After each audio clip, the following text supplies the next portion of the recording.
The U.S. Men's National Team March Camp roster has been revealed. And this is a very important roster. It's a very special roster because it's the very last one before we get the final World Cup roster, which will be revealed May 26.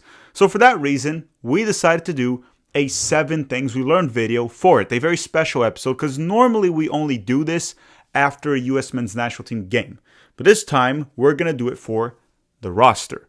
Hello. If you're new here, I'm Filippo, and welcome to Tactical Manager TV. So as I said, we're going to do a 7 Things We Learned episode today for the roster that has been revealed for the March camp. In March, we're going to face Belgium and Portugal in preparation for the World Cup. And trust me, there's a lot that we learned, and there's a lot to talk about. Now, there's definitely more than 7 lessons, so let me know in the comment section down below. What did you learn from the roster that Mauricio Pochettino just released? Make sure to drop a like in this video. Do it right now. Let's try to hit 1,000 likes. And obviously, we're going to be doing a full camp coverage, right? Match previews, match live watch-alongs, and 7 things we learned for every single game. But obviously, as I said, drop a like in this video, and that's all. Let's roll the intro and start with lesson number 1.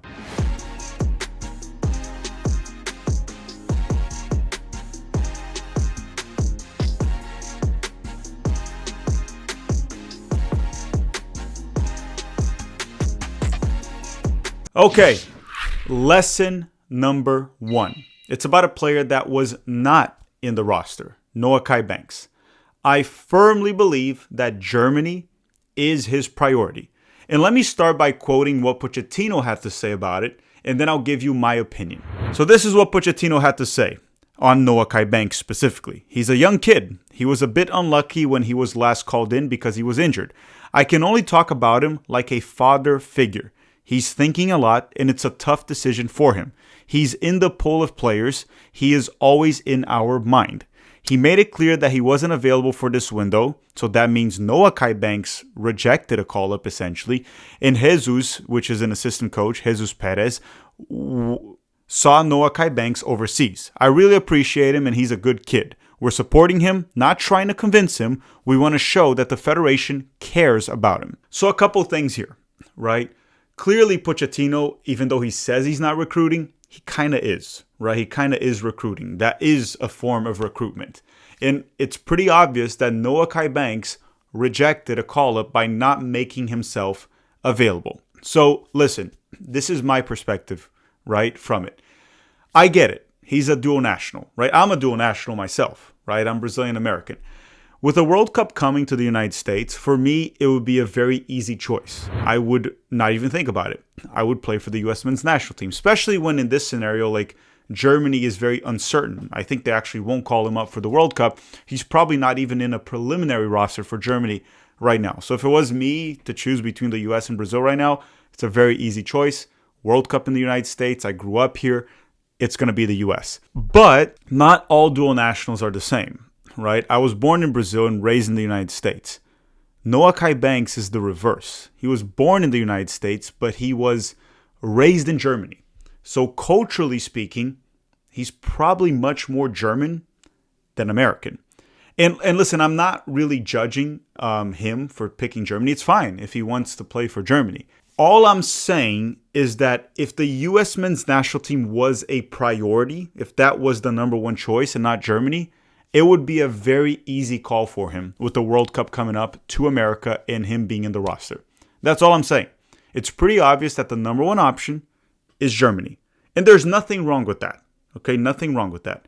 But if you disagree with me, you're probably delusional. Because again, if the United States was the number 1 option with the World Cup being hosted in the US and the fact that he can very well make the roster right now, he would be there. The decision would not be tough. And if you're a dual national, let me know your thoughts in the comment section down below. Lesson number 2 is that Gio Reyna, as long as he's healthy, as long as this dude can walk or jog, not sprint, he doesn't do that anymore. He doesn't really sprint. As long as he's healthy, he's a roster lock for the World Cup. And listen, this is not even coming from me. Listen to what Pochettino had to say. Let me read the quote for you. Okay, this is what Pochettino said. Gio was fantastic in November with us. We know he's very special, talented player. Even if he's not playing for his club, he can be very useful for us. So Clearly, Gio Reyna, as long as he's healthy, he's a roster lock. He's played like 26 minutes for Borussia Mönchengladbach this year. If he's healthy, he will be there. So with Mauricio Pochettino, it seems like he values more what you can do for the national team than for your club, which makes sense, right? So playing well for your club will open the doors for the national team. But whether or not you'll stay in that room, it depends on how you perform for the U.S. men's national team, which Gio Reyna very often does show up when he's called in. So again, club performances open the door. National team performances keep you in the room. And that brings us to lesson number 3, which is about Johnny Cardoso. He's back with the national team, rightfully so, right? His club performances for Atletico Madrid opened the door once again. Right? The national team doors are wide open. Now Johnny has to perform. We play Belgium, we play Portugal. He will probably get 45 to 90 minutes, maybe a bit more. He has to perform well. If Johnny performs well, he's a lock for the World Cup. Now, if he doesn't, I know this sounds crazy, but Pochettino could end up leaving an Atletico Madrid starter out of the U.S. men's national team roster. Now, listen, my prediction is that Johnny will play a little bit against Belgium, a little bit against Portugal, maybe even start one of the games, and I think he'll do well. And my prediction at the end of the day is that Johnny will be in the World Cup roster. Lesson number 4. So, Pochettino brought a 27-man roster with 4 goalkeepers. So, obviously, for the World Cup, he has to cut one of them. Besides that, I think if the World Cup was today, this is the roster. This is the World Cup roster. There are 3 players missing that are injured, right? So if the World Cup was today, they wouldn't be available. It's Tyler Adams, Haji Wright, and Serginho Dest. So essentially what I'm saying here is look at this U.S. men's national team roster. We did an entire stream about it yesterday. And if everyone is healthy, every single American player, all you would have to do is you'd have to add Haji Wright, which probably would leave Ajiman out. You would have to add Tyler Adams, which would leave Aiden Morris, Johnny, Berhalter, Roldan, one of those guys would be out. Probably more between Johnny, Aiden Morris, and Berhalter. One of those would be out because Pochettino loves Roldan. And then the other one is Serginho Dest, which probably would get Joe Scally out of the roster. So I know Pochettino said this is not the final one, which is true, right? The final one will be in May. And there could be injuries and things can happen. But if the World Cup was today, that's the roster. But it's not today, and Haji Wright, Tyler Adams, and Dest are expected to be back well before the World Cup. They will very likely be available if there are no setbacks, and those 3 will most certainly be in the roster. Lesson number 5 is about the goalkeepers, okay? So we've had Pochettino call up many different goalkeepers, like even guys like Jonathan Klinsmann made the roster before. Who else? Diego Kochen made the roster, Zach Steffen. But the goalkeepers that will go to the World Cup will be 3 of the 4 that he called up for this camp. And he called up Roman Celentano from FC Cincinnati, Matt Turner from New England Revolution, Matt Freese from New York City FC, our starter right now, and then Chris Brady from the Chicago Fire. Out of these 4, he will cut 1. Matt Freese, he's a roster lock, very likely the starter for the World Cup. So it's essentially between Turner, Celentano, and Brady to fight for 2 spots. My guess is that Celentano will be left out, but again, any of these 4 can make it to the World Cup. And out of these 4, one of them will not. Lesson number 6 is that it's over for Yunus Musa. Unless we have a massive injury crisis, there's no way he makes the World Cup roster, which is kind of crazy, right? In 2022, he was one of our best players in the World Cup when he was 19. He was one of the big-time prospects, and we were expecting him to start to hit his prime in the 2026 World Cup and just be incredible for us. Fast forward to the World Cup now, almost 4 years later, and he's pretty much out. Like, he's not going to be in the World Cup unless there's an injury crisis, as I said.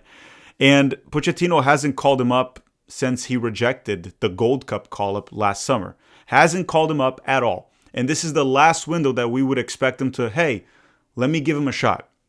But he didn't. So Musa is out. And how things change super quickly brings us to also lesson number 7.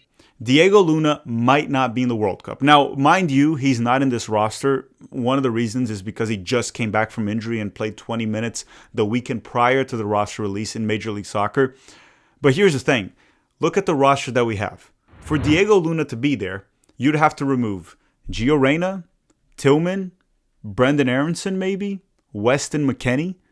I think all these guys are ahead of Diego Luna, and all these guys will be in camp right now, which again, they can make a case for themselves, right? In training, in the games. I think Diego Luna, that if you go back to the Gold Cup last year when he was beating up Guatemala, even though I've talked about this many times, I haven't really seen him perform against good opponents. He was a roster lock back then, less than a year ago, like what, 10 months. And now, coming into the World Cup, I would say there are higher odds that Luna will not be in the roster rather than be in the actual roster. And what's funny to me is that we had a lot of media members that love to show for MLS, pretty much placing Diego Luna as a roster lock, when many of us were even saying, it's like, listen, he's earned his spot, but he's not that good of a player where if his form dips, you'll continue to call him up, like a Christian Pulisic, right? Pulisic's form can be terrible. You still call him up and you still start him. That's not Diego Luna, right? And he's been injured and other guys have emerged or bounced back like Gio Reyna. So I think Diego Luna will not be in the World Cup roster unless Gio Reyna's injured or maybe Brendan Aronson. The other guy is Zendejas, but he was left out of this roster, so I think he's also behind Diego Luna, so Zendejas won't be there, but Diego Luna is a crazy one. All right? Thank you very much for watching, everyone. Don't forget to drop a like right now before you go. Next week, we have the full camp coverage. I want to thank you all very much for watching and have a great day.